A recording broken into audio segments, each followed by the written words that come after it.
आदरणीय सुनील कुमार जी साहब, डॉक्टर दीनानाथ जी शर्मा साहब तथा सुदीप जी की पूरी टीम को मैं बहुत बहुत धन्यवाद और आभार व्यक्त करना चाहती हूँ कि मुझे एक ऐसा मौका दिया कि मैं कुछ सीख सकूं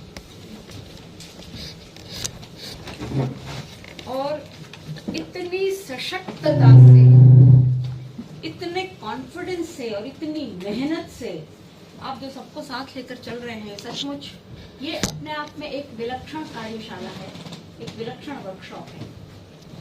आपने सुबह बात की कि सुबह दोपहर कि हमको प्राकृत के प्रति इतना अपनापन होकर कि जैसे हमारी मातृभाषा है, और सचमुच जो ज्यादा लोगों के द्वारा बोली जाए वो मातृभाषा की बात है, वो लोक भाषा है, वो ये है। बहुत प्रकार से गौड़ वहों में या और ग्रंथों में प्राकृत की प्रशंसा की गई है कि वो क्यों प्रमुख है। आपने कई दिनों से संकेत से बताते आ रहे हैं कि बोलने में सहज जो है वो प्राकृत भाषा है। प्रकृति स्वभाव से जो शब्द निकले, अब दो अलग अलग वर्गों के या एक ही वर्ग के दो भिन्न वर्गों के भिन्न वर्णों के से जो संयुक्त अक्षर है, बोलने में दिक्कत होती है तो भी भिन्न वर्ण लगाने की जरूरत नहीं है। आप एक ही वर्ण का द्वित्व कर लो, बोलने में आसानी होती है। और हम जो लोकल भाषाएं, चाहे वो राजस्थानी हो, चाहे मराठी हो, चाहे गुजराती हो, उनमें भी देखें। और मैं आपसे कुछ अनुरोध करना चाहती हूँ, मात्र क्योंकि 5 मिनट का समय है, तो वो अनुरोध ये है कि आप लोग अपनी अपनी जो भाषा बोले, चाहे मराठी, चाहे गुजराती, चाहे पंजाबी, चाहे कन्नड़, चाहे उड़िया, चाहे, तो उनमें आप देखें कि जो बोल रहे हैं वो कितनी प्राकृत के नजदीक है, कितने प्राकृत के शब्दों का संरक्षण उन भाषाओं में हुआ है। आपको आश्चर्य होगा कि प्राकृत सीखने के बाद आपको कई ऐसे शब्द जल्दी आसानी से समझ में आएंगे कि चाहे वो सब्जियों के नाम हो, चाहे वो लोगों के लिए संबोधन हो, आई, ताई या बाई हो, या किसी भी, मतलब आप जिस किसी क्षेत्र में जाएंगे, चाहे वस्त्रों की वैरायटी के बारे में नाम हो या वस्त्रों के प्रकार के बारे में नाम हो, अलंकार के नाम हो, हमारी शैली के नाम हो, तो ये भी एक खोजने की कोशिश करिए। एक बात। दूसरी बात जो आपने भी हम लोगों ने पहले भी बात की थी कि संस्कृत के नाटकों में सभी प्रकार की प्राकृतों का प्रयोग हुआ है पात्रों के अनुसार। और संस्कृत डिपार्टमेंट्स में पहले तो बुक्स में प्राकृत छपी रहती थी, फिर उसका संस्कृत वर्जन छपा रहता था, पर पढ़ाते संस्कृत वर्जन से ही थे, प्राकृत से पढ़ाते नहीं थे। तो आज प्राकृत क्लासिकल लैंग्वेज होने पर क्या हम सब इस बात का प्रण करें कि ऐसा प्रयास किया जाए कि सारे भारत के संस्कृत डिपार्टमेंट्स में प्राकृत पढ़ाने वाले की, चाहे वो अल्पकालीन नियुक्ति लगाए या वर्कशाला के रूप में उनको पढ़ाए, लेकिन वो प्राकृत के अंश प्राकृत में ही पढ़ाए जाएं। तब हमको आपने जो गीत हमको सुनाया, अभिज्ञान शाकुंतल में भी आप छोटे छोटे से गद्यों में देखेंगे कि प्राकृत के गीत, और नाटकों में आप देखेंगे कि किस प्रकार प्रकृति से संबद्ध गीत, और वो जब हृदय से निकलेंगे तो उसकी छटा ही कुछ अलग होगी। इसके अलावा एक जो ये वहम हो गया है लोगों को कि प्राकृत भाषा तो अच्छा जैनियों की भाषा है, पाली भाषा बौद्ध साहित्य की भाषा है, तो आध्यात्मिक है, ये आध्यात्मिक ग्रंथ है, धर्म की भाषा है, अब हमको क्या लेना देना इस धर्म की भाषा से, हमारा क्या जीवन निर्वाह होगा, हम नौकरी कैसे करेंगे, कमाएंगे कैसे, घर कैसे चलाएंगे। एक ये जो भ्रांत धारणा है, इस भ्रांत धारणा को आप सभी लोगों को इस दृष्टि से निकालना है कि प्राकृत का साहित्य कितना विस्तृत है, चाहे वो भूगोल हो, चाहे वो खगोल हो, चाहे वो मकान बनाने की विद्या हो, चाहे वो लक्षण जानने की विद्या हो, ज्योतिष हो, चाहे गणित हो, और चाहे रसायन शास्त्र हो, और चाहे और अनंत क्षेत्र है। मतलब मैं नाम भी एक साथ नहीं ले सकती हूँ। आप यहाँ तक कि यानी व्यंग्य के माध्यम से समाज को सही रास्ते पर लाने के लिए जो ग्रंथ लिखे गए, क्या था वो,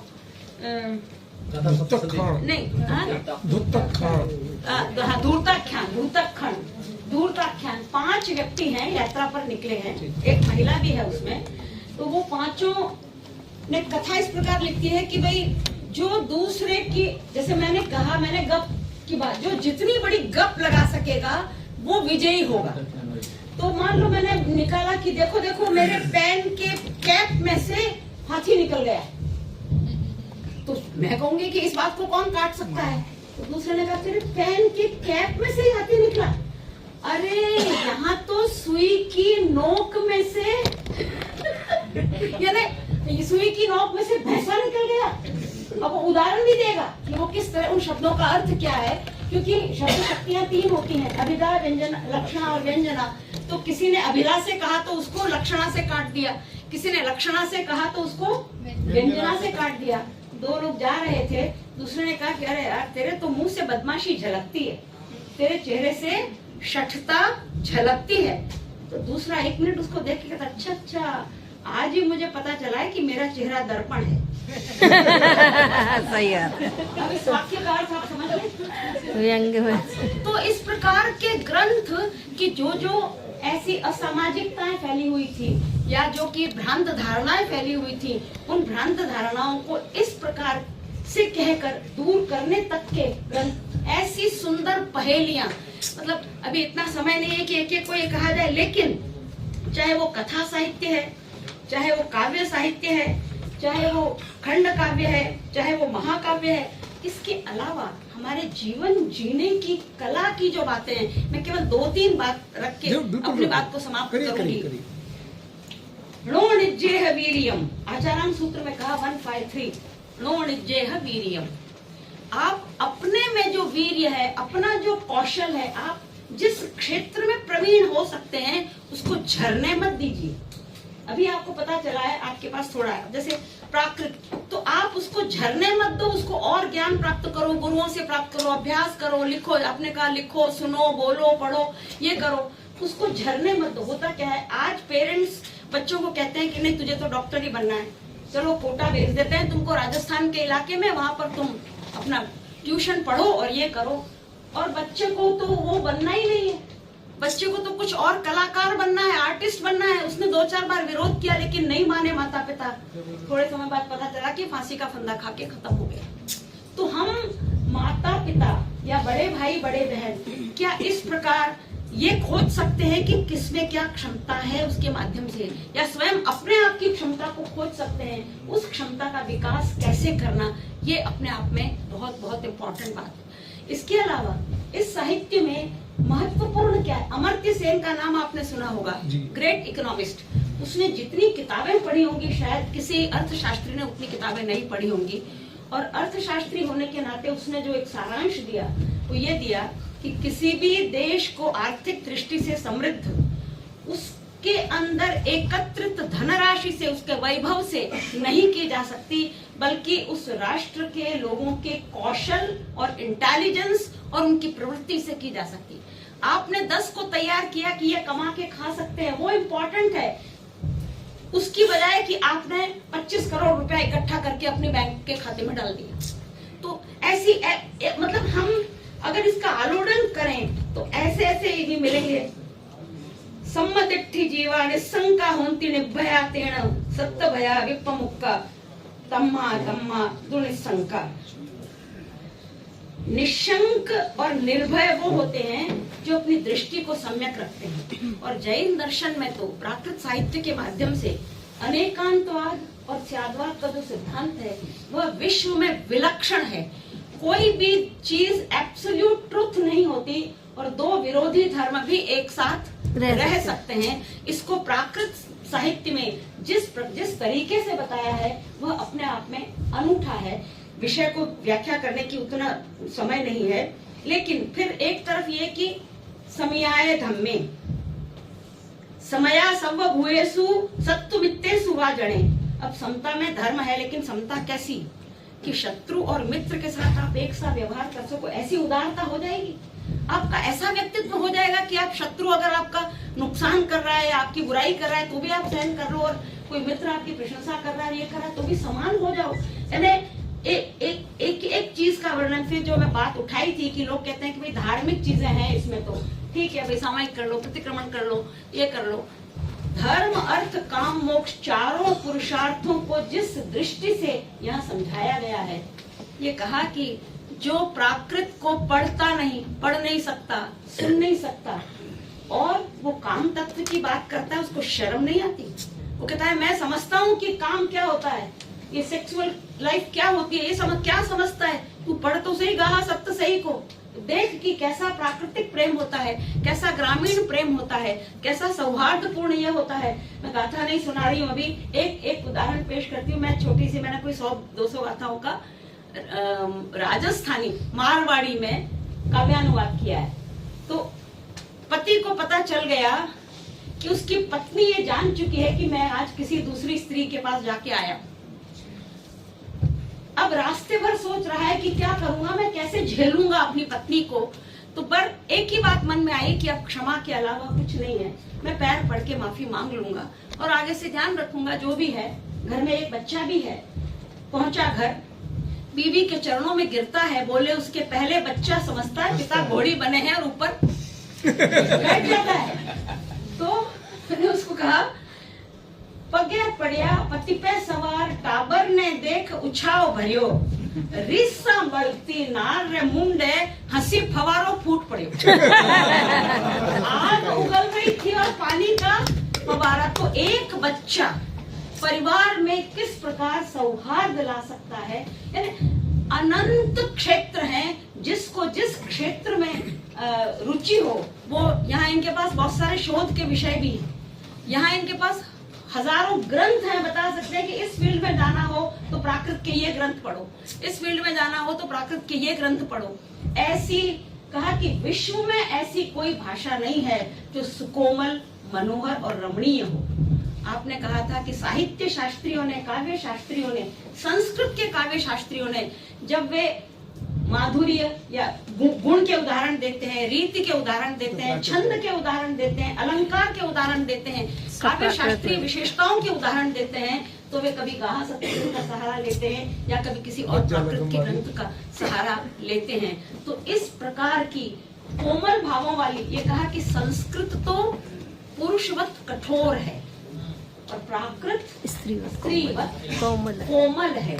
तो ये दिल को छूने वाली भाषा, सरसता से बोली जा सकने वाली भाषा और हमारी अपनी भाषा है। आपने ठीक कहा कि जो एक कोई, जिसको लोग कहते हैं निम्नतम काम, काम कोई नीचा नहीं होता, चाहे वो सफाई का काम करने वाला स्वीपर हो या अरिहंत की उपासना करने वाला भक्त हो या स्वयं अरिहंत हो, आत्मा सबकी एक सी है। अपने यहाँ तो एगे आया का सूत्र देने वाला जो प्राकृत ग्रंथ है, उसमें कोई नीचा ऊंचा तो हो ही नहीं सकता। इस दृष्टि से जहाँ धर्म, अर्थ, काम, मोक्ष चारों पुरुषार्थों का वर्णन हो, जहाँ के विषयों का बहुत लंबा चौड़ा विस्तार है और जहाँ की जो देन है वो बहुत विस्तृत है, हमें इसके प्रति अपनी आराधना तन मन धन से करनी चाहिए। मैंने धन को दबाव देकर कहा है क्योंकि व्यक्ति को उस चीज के प्रति आसक्ति होती है जिसमें वो अपना धन लगाता है, समय लगाता है, मन लगाता है। मान लीजिए मैंने कोई घर बनाया, बहुत पैसा, मन और ये लगा के, तो मुझे उससे बहुत लगाव होगा। हमको लगाव करने के लिए इसमें अपना तन और मन के साथ धन भी लगाना चाहिए ताकि हमारा लगाव और अधिक बढ़ जाए। और जब लगाव के साथ हम इसका अध्ययन करेंगे तो निश्चय ही हम इसमें जो कुछ श्रेष्ठ है उसको प्राप्त कर सकेंगे। और आपने जो ये मुझे मौका दिया है सीखने का, मैं कहती हूँ कि ये व्यक्ति ने ठीक कहा था, खुद ही कह दिया जो बात मैं कहने वाली थी कि ये कठोर तो है पर कोमल भी उतना ही है। आंखों में आंसू देखे आपने, उनकी आंखों में आंसू देखे आपने। नारियल का खोल कड़क होता है लेकिन उसके भीतर रस मीठा होता है। केवल मीठा ही नहीं, पौष्टिक भी होता है। पौष्टिक ही नहीं, सुस्वादु भी होता है। और इसके अलावा ऐसी भूख मिटाने वाला होता है कि अगर 2 नारियल कोई पी ले तो कभी कभी तो ऐसा लगता है कि अब भोजन की भी आवश्यकता नहीं है। तो इतनी बड़ी बात, सारे सूत्र मैं ही पढ़ाऊंगा। मैंने कहा देखो भाई, मैं और तो कुछ कर नहीं सकती, मैं कुछ एक चैप्टर मैं पढ़ा दूंगी। बोले पढ़ा तो मैं ही रहा हूँ, आप तो उसमें कुछ कर देना। ठीक है भाई, मौका होगा, ये मौका देंगे तो एक आध चैप्टर पढ़ा देंगे, और नहीं कुछ और बातचीत करेंगे। बहुत बहुत जी आपके साथ साक्षात्कार अभी कर रहा हूँ, पर पत्रों से तो डॉक्टर दामोदर शास्त्री पत्र सेवा प्रमाणित। जी ना इनका वो माइक दो शब्द तो आप आए हैं तो जो चल रहा था नहीं वो तो हो गया था पूरा। अब आप पधारे तो मैं क्या करूं? वो कुछ संगारी था सर। तो संगारी था, लेकिन आप पधारे तो कम से कम कुछ तो आप बोलेंगे, मैं कुछ तो। सुनने आया था कि 10 मिनट बैठ के सुनिए। असल में टी ब्रेक हो रहा था तो अभी ये पूरा हुआ।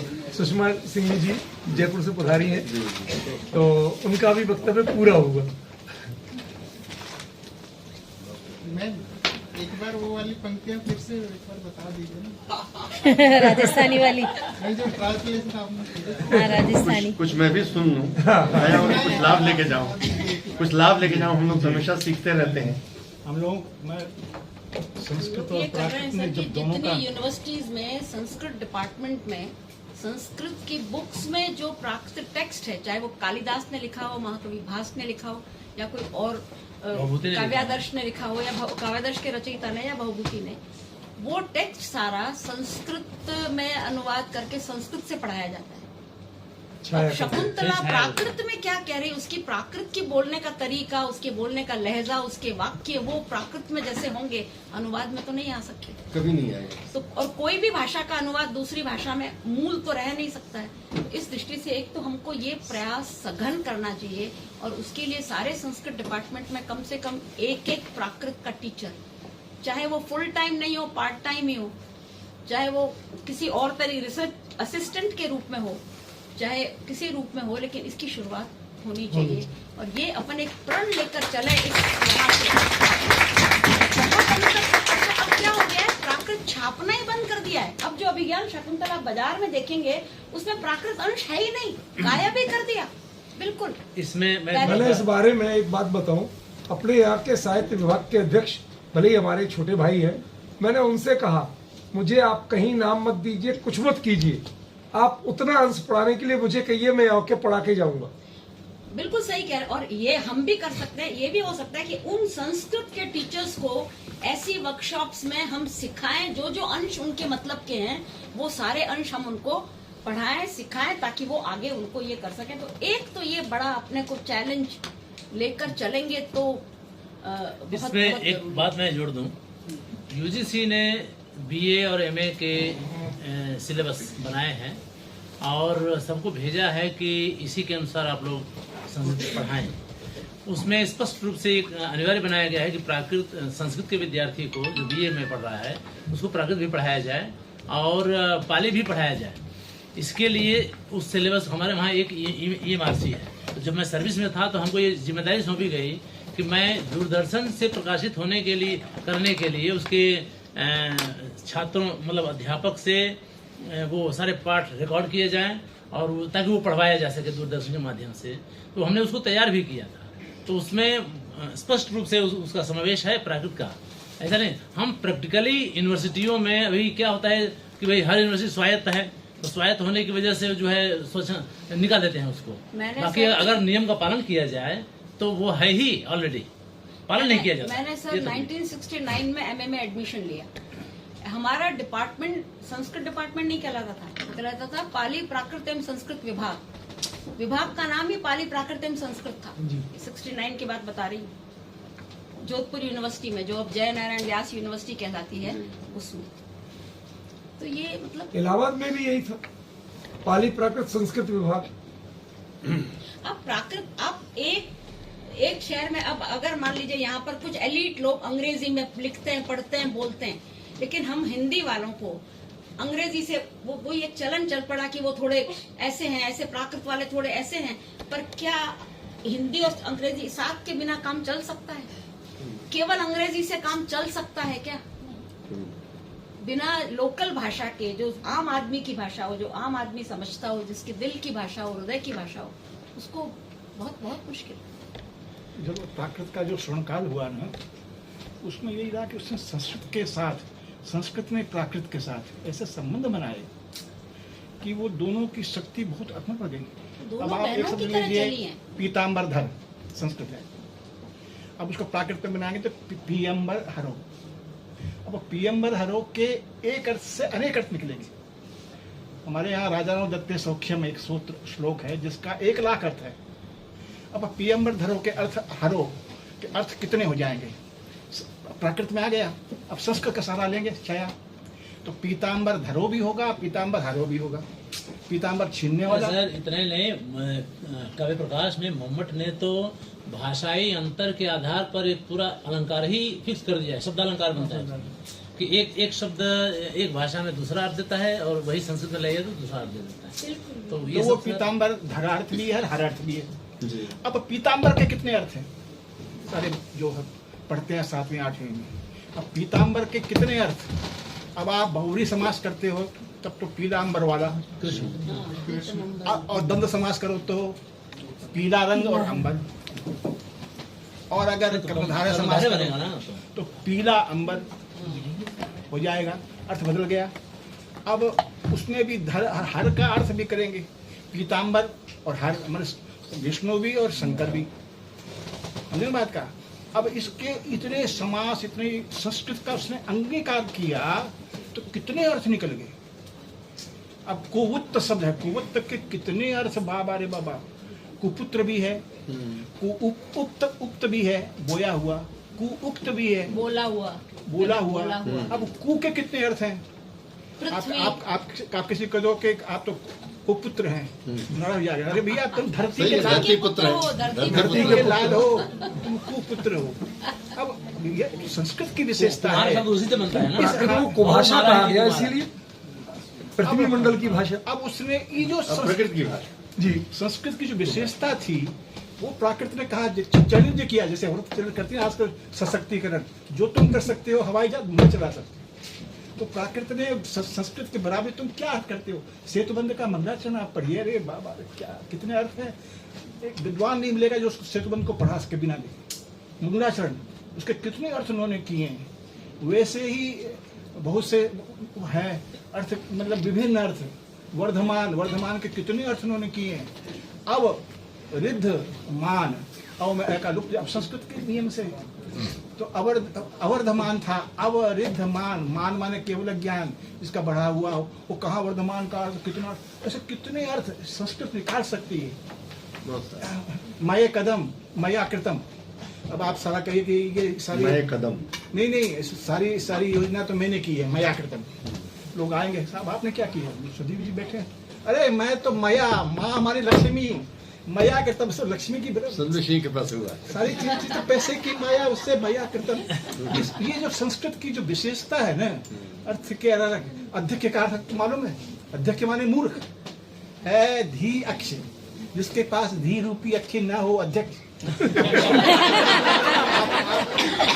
लोग तो विद्वानों के पास समझते हैं, विद्वानों में बोलना तो ऐसे लगे कि धीरेव अक्षिणी यस्य सः अध्यक्ष न वर्तेते धीरेव अक्षिणी यस्य सः अध्यक्ष। तो ऐसे अर्थ करते थे। भगवान कृष्ण ने जब मिट्टी खाई तो माँ ने मारा, तो उन्होंने कहा ना हम भक्षितवान मृदम। अब वहां पर कह रहे भगवान आप झूठ बोलते हैं। तब पंडितों ने अरे नहीं है, ना अहम पुरुष उत्तम पुरुष ना नरो नरा ना मने पुरुष अहम नाम भगवान खाया। भगवान झूठ थोड़ी बोलते। अचेलक धर्म है सारा। अब जो श्वेतांबर है वो तो अचेलक कैसे हो गए? तो पढ़ो संस्कृत, उसमें आय के अर्थ ईसत भी है।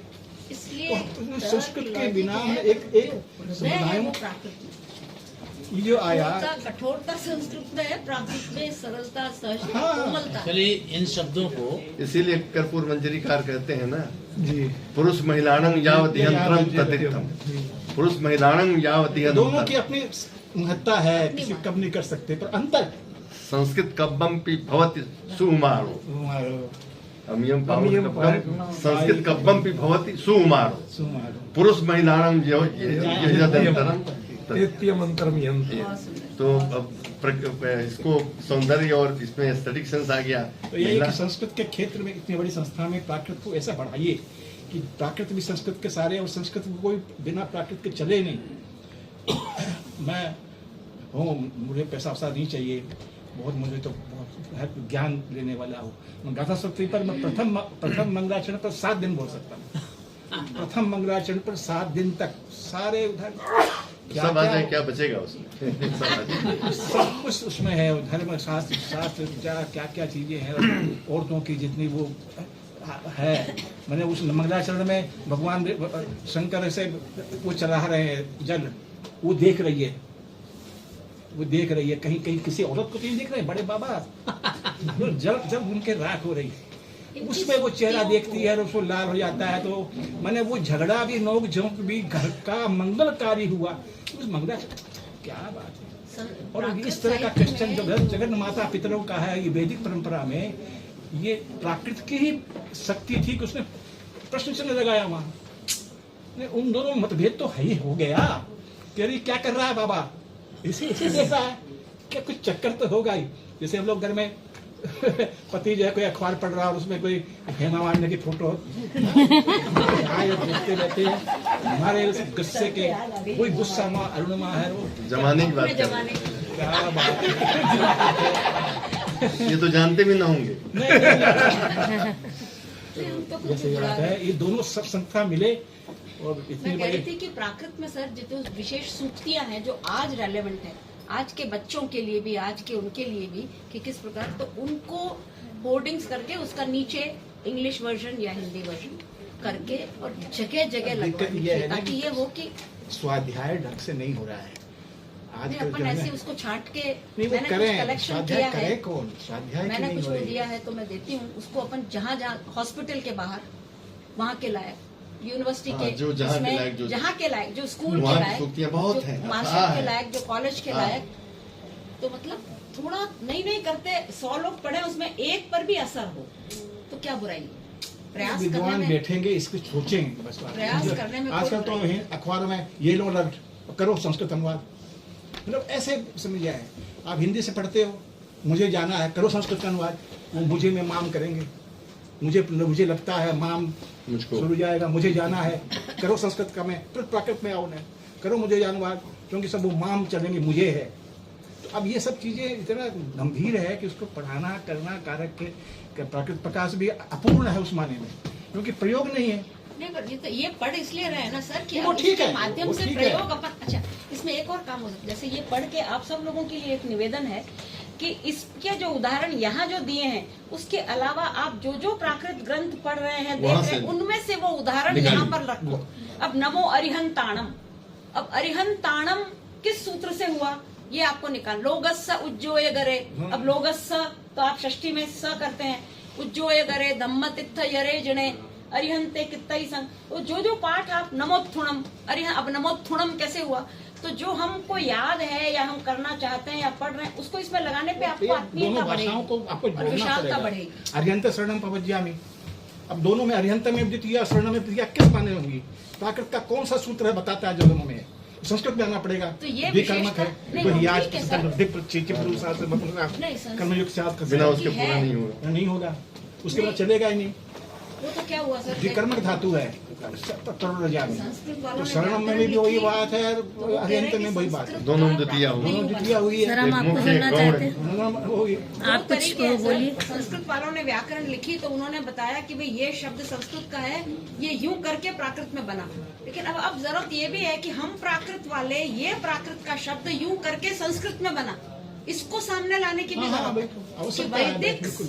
वैदिक जो भाषा थी, जो प्राकृत के इतनी निकट थी, तो वहां से शब्द लेकर पाणिनि ने ये करके संस्कृत, लौकिक संस्कृत, अब हम ये पूरा ग्रंथ तो क्या है, संस्कृत तो पंडित ने कृत्रिम लिखा भाषा है। हो गई, ये संस्कृत पंडित वो ने लिखा सूत्र है, में तो अनार्स संस्कृत लिखा का है। ये शब्द ऐसे संस्कृत करके में प्राकृत अनार्स में भाषा बना। है। अब हम ये देख अनार्स रहे हैं भाषा कि तो वैदिक है। प्राकृत का ये शब्द अनार्स क्या अनार्स से संस्कार सूत्र करके में संस्कृत करके में आया है, अनार्स समाना है। संस्कृत का जो प्रभाव है, पढ़ने में मेरे बनाया पास है, कुछ ऐसे सबको उदाहरण है कि कैसे संस्कृत का संस्कृत पर प्राकृत का, ये ये दोनों चीजें दोनों पर शंकर पार्वती की तरफ से है। मैं विनती कर रहा हूँ माननीय कुलपति जी से कि आप पधारे हैं तो हमारे इन सब प्रतिभागियों को थोड़ा सा आपका भी उद्बोधन मिले, उनको प्राकृत की कुछ प्रेरणा मिले, ऐसी मैं आपसे प्रार्थना करता हूँ।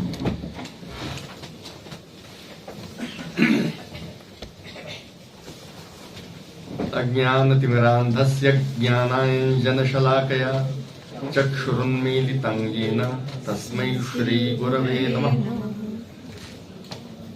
हमारे यहाँ आज छठा दिन है मेरे समझ से, 20 तारीख से ये जो प्राकृत के व्याकरण का ग्रंथ जो आदिम ग्रंथ एक तरह से बरूच का है, जिसका प्रतिपद पाठ चल रहा है, ऐसे इस अवसर के छठे दिन अपराह्न के सत्र में उपस्थित आचार्य दामोदर शास्त्री जी, हमारे बहुत पुराने और बहुत अभिन्न professor DN Sharma ji, madam, हमारे विभागाध्यक्ष जी रंजना जी, और इस वाचस्पति सभागार में बैठे हुए सभी हमारे प्रतिभागी, सबसे पहले मैं आप सबको बधाई इस बात के लिए देना चाहता हूं कि हमारे विश्वविद्यालय में प्राकृत भाषा के प्राणभूत ग्रंथ, व्याकरण के प्राण तत्व जिसको कहते हैं, जिससे चलता है, मैंने आपको उद्घाटन के दिन भी कहा था, बिना व्याकरण के कोई भाषा टिकती नहीं है। बोलचाल में रहेगी लेकिन वो भाषा अपना स्वरूप बदल देगी। तो अगर भाषा का स्थायित्व चाहिए तो व्याकरण की कुंजी में उसको बांध कर रखिए, उसके अनुशासन में उसको बांध कर रखिए। तो इस दृष्टि से आप बधाई के पात्र हैं कि आप लोगों ने इस सर्दी के मौसम में सुदूर प्रांतों से, सुदूर स्थानों से ये ग्रंथ पढ़ने के लिए 10 दिनों का समय आपने निकाला है। दूसरा अच्छा प्रसंग ये है कि एक प्राकृत के अधिकृत विद्वान स्वयं प्रोफेसर सुदीप जी हैं,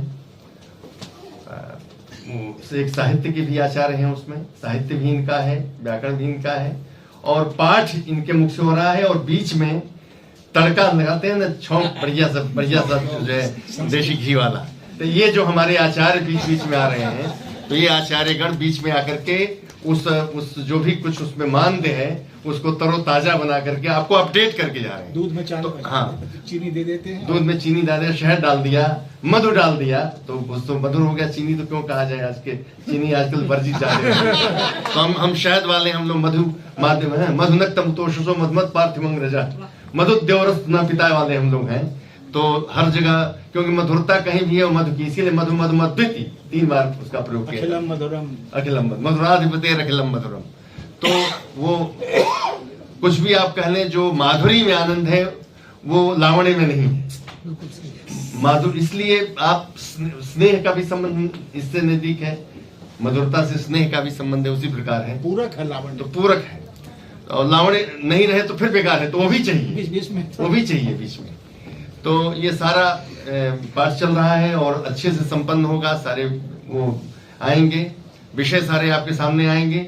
और इस व्याकरण को, जैसा कि भी मैडम ने कहा, सर ने भी कहा, कि जो उदाहरण यहाँ दिए गए हैं ग्रंथ में, आप जब उदाहरणांतर देने की परिस्थिति में बन जाएंगे तब माना जाएगा कि शास्त्र आपको पच गया। शास्त्र जब पचेगा, मैं भी जब व्याकरण पढ़ाता था तो शुद्धोपास्य नहीं पढ़ाता था, शुद्धोपास्य पढ़ा दिया, बोर्ड पर सिद्ध करता था, व्याकरण ही पढ़ाया मैंने। लेकिन उसके बाद में अब 3-4 उदाहरण अपने मन से देता था लोक में, तब लड़का समझता, नहीं तो तुरंत गया है। शुद्धोपास्य मध्वरी धात्रंश ला करते 4 प्रयोग उसने याद किए हैं। हमने कहा नहीं, अब इसके समान जो हम व्यवहार करते हैं, क्योंकि वही प्रयोग नहीं करेंगे ना, और भी तो हो सकता है, प्रयोग दूसरा हो सकता है। तो उन प्रयोगों को मैं सिद्ध कराने का प्रयास करता था। जब विद्यार्थी हमारा कर लेता था तो मैं मानता था कि अब तुमको आ गया है, अब तुम, ये कुंजिका है, सिद्ध कुंजिका स्तोत्र है। व्याकरण क्या है? कुंजी है, मास्टर की है। इसको जब डाल लोगे किसी शास्त्र में, साहित्य में, तो खुल जाएगा, अपने आप खुल जाएगा। तो इसका परिपाक यानी इसका पचना जो है ये अनिवार्य है। तो आपने इनके उदाहरण पढ़े हैं, मैं पुष्टि कर रहा हूं उस बात की कि आप उदाहरणांतर को जब हृदयंगम कर लेंगे तो आप सफल होंगे।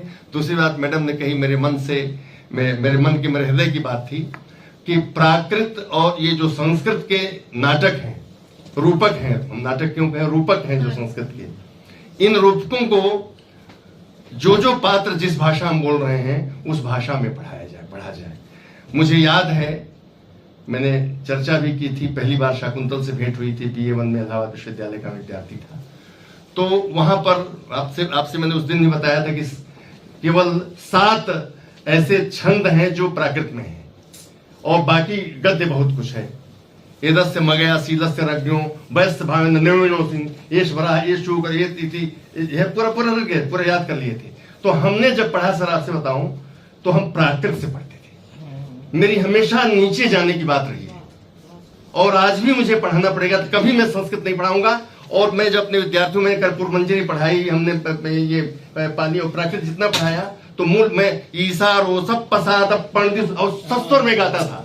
क्योंकि छंदोबद्ध है वो विगत छंद नहीं है, अच्छंद नहीं है वो। तो उस छंद बच्चे बड़ा आनंदित होते थे, सर फिर से सुनाइए। तो एक बार दो बार में मानक पाठ और स्वर के साथ, अच्छे स्वर के साथ, चाहे शारोल विकरित है, चाहे शिकड़ी, सारे छंद है वहां। तो उन छंदों को, और थोड़ा सा कठिन शब्द जरूर आते थे, लेकिन भगवान ने कुछ बुद्धि दी थी, विवेक दिया था, तो हम उसको, और व्याकरण की बुद्धि होने के नाते, मैं व्याकरण का नहीं हूं, मैं वेद का हूं सर, व्याकरण पढ़ाया है जीवन में हूं, तो मैं वेद का पता नहीं क्या हूं, साहित्य का भी, जो भी कह लीजिए, पर वेद, व्याकरण, साहित्य, ज्योतिष, दर्शन, धर्मशास्त्र, पुराने इतिहास और आयुर्वेद, ये सब पढ़ाया है। जो ग्रंथ लेके विद्यार्थी आ जाएगा, मुझे लगता है विद्यार्थी आया है, पढ़ो पढ़ाओ, पढ़ने से कोई आपको रोक नहीं सकता है, और पढ़ने से कोई चीज अगम्य नहीं हो सकती। फिजिक्स पढ़ा देंगे, केमिस्ट्री पढ़ाएंगे, लाओ, ये बुद्धि है हमारे पास, तो फिजिक्स क्यों नहीं पढ़ाएंगे? Why not physics, why not chemistry? हमने कंप्यूटर साइंस पढ़ाया था।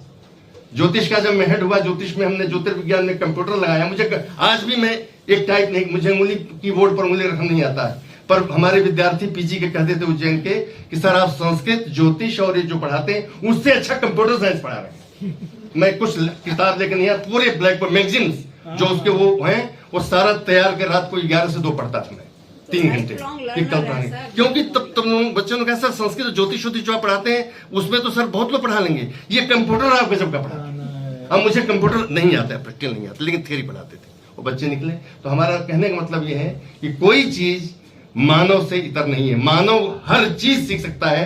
भगवान ने एक केवल और केवल मानव को इतना समर्थ बनाया है कि वो कुछ भी कर सकता है। वो कर्तुम अकर्तुम अन्यथा कर्तुम जो परमात्मा समर्थ है, वही शक्ति हम मानव में भी भगवान ने दी है। तो प्राकृत में पढ़ना चाहिए, प्राकृत में पढ़ाया जाना चाहिए, और प्राकृत से संस्कृत छाया आप करिए, संस्कृत से प्राकृत छाया मत करिए। जब प्राकृत से आप संस्कृत छाया करेंगे, फिर आप बताएंगे ईसा जो है ईर्ष्या कैसे ईसा से बना। आप समझ रहे हैं, ये महत्वपूर्ण विषय है। और मैंने जितना पढ़ा, अब तो इधर 20-25 साल से कहीं पढ़ाया नहीं, लेकिन जब भी अपने शुरुआती दिनों में तो बहुत चैलेंज के साथ हमने लिया, और प्राकृत पढ़ाने के लिए मैंने प्राकृत व्याकरण पढ़ा, क्योंकि व्याकरण की बुद्धि है तो बिना उसके चल नहीं सकते हैं। और मेरे पास जो किताब होगी कर्पूर मंजरी की, 20 मैंने संशोधन किए हैं। कोई बड़े टोपीधारी रहे होंगे जो छायाकार, हमने कहा ये गलत किया है इन्होंने, इस प्राकृत की ये छाया नहीं होगी, ये छाया होगी। बच्चों से कटवा के मेरे हाथ से लिखा हुआ है, कोई मेरे पास प्रमाण नहीं, कोई प्राकृत की डिग्री नहीं है, लेकिन हमने कहा कि इस प्राकृत के, इस शब्द का, इस वर्ण का की संस्कृत छाया ये होनी चाहिए। ये महाराज जी गलत लिखे हैं, भले व्याकरणाचार्य हैं, पता नहीं क्या क्या आचार्य होते रहे। तो ये प्रैक्टिकल से आता है बच्चों। आप जब समर्पित होंगे विद्या के प्रति, तो विद्या आपके प्रति भी समर्पित। आप समर्पण, आप एक बार करके तो देखिए, आप एक बार उसके ऊपर झुकिए, तो एक कदम आप चलोगे, 10 कदम विद्या आपके पास आएगी। विद्या ब्राह्मण मेत्याह शेवधिस्तेस्म, ब्राह्मण में कोई जाति नहीं, ब्राह्मण मने जो ब्रह्म का साक्षात्कार, जो विद्या को जानना चाहता हो, जो मंत्र को, जो शास्त्र को जानना है, वो ब्राह्मण होता है। तो जब इसी ज्ञाता के पास, जिज्ञासु के पास विद्या आई, मैं तुम्हारी धन हूं, तुम्हारा धन हूं, मेरी रक्षा करो, तो विद्या आपके चरणों चल के आएगी। मैं अधिक नहीं कहूंगा, मैं कुछ विषय पर भी कहा होता, लेकिन इसमें हॉस्पिटल मम्मी को ले गया तुम्हारे, हाँ उसको ही, यमे वैश्य वृणुते तेन लभ्यस तस्यैष आत्मा विवृते तनूं स्वाम, नायमात्मा प्रवचनेन लभ्यो न मेधया न बहुना श्रुतेन, एष सर्वेषु भूतेषु गूढ़ोत्मा न प्रकाशते दृश्यते त्वग्रया बुद्धिया सूक्ष्मया सूक्ष्मदर्शी। तो सूक्ष्मदर्शी आप बनेंगे तो सब कुछ बेपर्द हो जाएगा। और जाए वो पत्य उषती सुवासा, ये उन्मिलन वेद कहता है, भगवान वेद कहते हैं, हम नहीं कहते हैं। तो वो उसी प्रकार से वाणी अपने सारे रहस्य को, सारे अंतस्थल को, सारे अंतर्वर्ती साम्राज्य को, रत्न को प्रकट कर देती है आपके सम्मुख। जैसे जाए पत्ते, जैसे जाया जो है पद के लिए समर्पित हो जाती है। मैं अधिक नहीं कहूंगा, आप सबको भोरी भोरी कोटि बधाइयां देता हूँ। बहुत बहुत धन्यवाद, बहुत बहुत धन्यवाद।